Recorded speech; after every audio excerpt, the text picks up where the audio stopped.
Alright, to try to keep in the atmosphere of fear that I was feeling this morning and yesterday when Google Maps stopped uploading, it stopped working. I was a little scared, alright, because I don't know this area all that well, and I really wanted to do a little more studying because that's what I do. I study Google Maps, we're in the area, and then get out and walk around or bicycle around and just back and forth. But for some reason, Google Maps just stopped working. It was like uploading, and then it said it failed to upload. Do you want to retry or give up? And I'm like, retry, and then it says it failed to upload, and it was in a circle like that. So I figured maybe Google would fix it eventually, and they did, so everything's okay. But last night and this morning, my mind was racing, wondering what other alternatives are there. And I downloaded Waze and Google Earth. I didn't really look at the Google Earth. The Waze doesn't seem very helpful. I need to find libraries, and I wanted to find a particular library, and I typed in library, and Waze doesn't give you a list of libraries. They just say, oh, there's this library near you, and I'm like, yeah, I'm standing right next to it. I know there's a library next. I want a particular one, but the Waze, when you search, they won't give you any particular library. They won't give you the list of the libraries within 15-20 miles. What a worthless map system. I really don't like that. They're supposed to be an advantage for traffic. If you're racing, I guess. If you're a delivery company, Waze is a advantage for you. You know everywhere, and you just have to make sure your roads are clear and all that. That's not important to me. I want to know where places are. I'm learning where places are. You know, if I actually stick around a city and I find myself racing around, darting around back and forth between known areas, then yeah, Waze would probably serve a different purpose. Would serve a purpose more for that. And I'd probably find it more useful. So it depends on your lifestyle. But Google Maps is the main. Google Maps even shows when construction's going on. I don't know if Waze and Google share that, but I've seen construction lines. Actually, there's little caution signs on the road. But finding places, I mean, I was like, okay, what am I gonna do here? I gotta figure out another way to learn the area. And usually what comes down, what that would break down to is me just moving a little bit slower and not getting very far from my car, just trying to do circles and circle back to the area that I'm familiar with, and then circle out again, and then circle back. You know, it's a little more tedious when I don't know where I'm going. So I was prepared to do that. But what I did today is I ran over to a Walmart, all right, nearby, and on my bicycle, because I knew where that was, and I really considered getting a Garmin GPS. I just for the fun of it, just to think about it.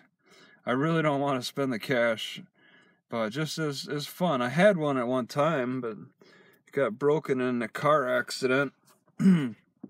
But that would be an alternative. Walmart doesn't have them, by the way. Walmart, I didn't see any. They're not a popular item anymore, I guess, because you can get your maps on your phone or iPod, but if the app isn't downloading, then you got to look at alternatives, and Garmin would be it. But yeah, it would be a good alternate, because Garmin actually gives you a list of libraries 100 miles away. It's wherever you're looking for. They update that list. I just wanted to give Google Maps more time, and they came back, but it's like I'm totally dependent on this Google Maps. Without Google Maps, I'm nothing. I wouldn't be traveling like I am. Although, once again, it's like I could do Garmin. I mean, I was traveling with Garmin for a little bit, and I think you can mark spots on the map with Garmin. But before that, before Garmin, before Google Maps, I mean, that's all you have is paper maps. And I was exploring a little bit. This lifestyle is just, it's a carryover from how I enjoyed spending time traveling to places I've never been. Around Eau Claire, Wisconsin, for example, on bicycle, just getting out and looking around, getting lost, and then having to ask where I am and how do I get back to where I need to go. I like going on those long trips. I have the energy still, and I still want to do it. I've really grown dependent on the Google Maps for locating places. I just compare what's on the map to what's on the ground. It's generally different. The map does help me, though. It helps with the guidance. And getting to particular areas. I mean, I could fan out and just look at the general stuff without a map. That'd be the ultimate challenge, is just try to navigate around without a map. I'm getting familiar with the city more and more, and at the point where, I don't need to pull the map out quite as much. And that's the way it is with Las Vegas. I know that area pretty good. Big area, but I'm more familiar with the landmarks. I barely know Los Angeles. I kind of went through there kind of fast. I know parts of it pretty good. Like Olympia, Washington, and Salem, Oregon. I think I could get around. I think I'm pretty familiar. It took me a while to learn Salem, Oregon, but I could get around pretty good. I'm familiar with that area. I spent a lot of time there. Oh, where else? Oh, yeah. Boise, Idaho. Familiar with that. Really good because of waiting on court dates. And the Meridian, of course, next to it. And the other cities around it. So, maps are the original. They're helpful at the start, but then, they're not as needed. But that initial, it's...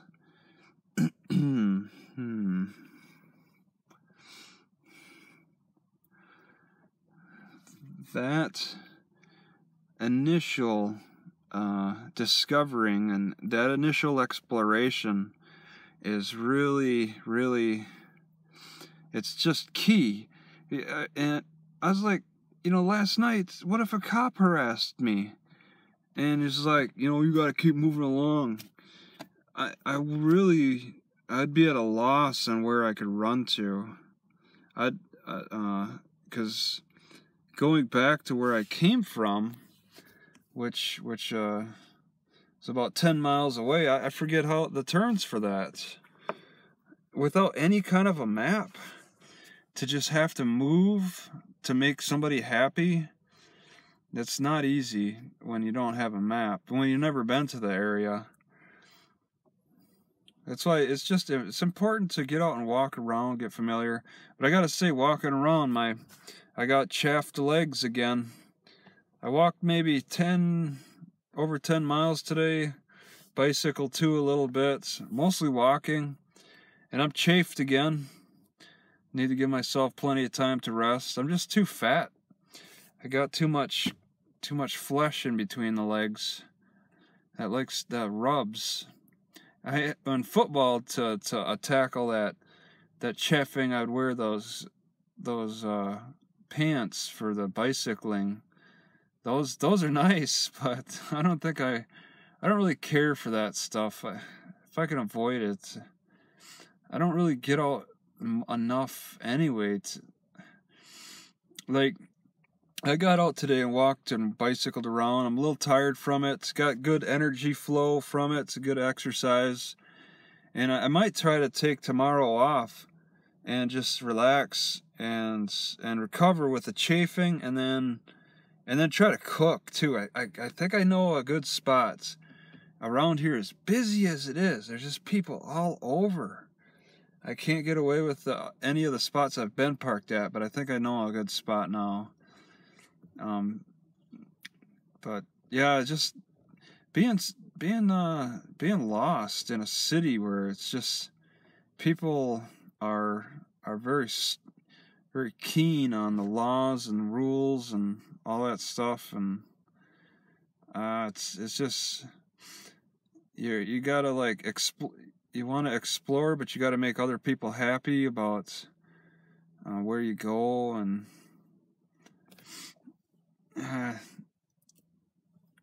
you just got to think about the alternatives. If Google Maps goes out, there's Garmin, and then Waze, and then maybe Google Earth.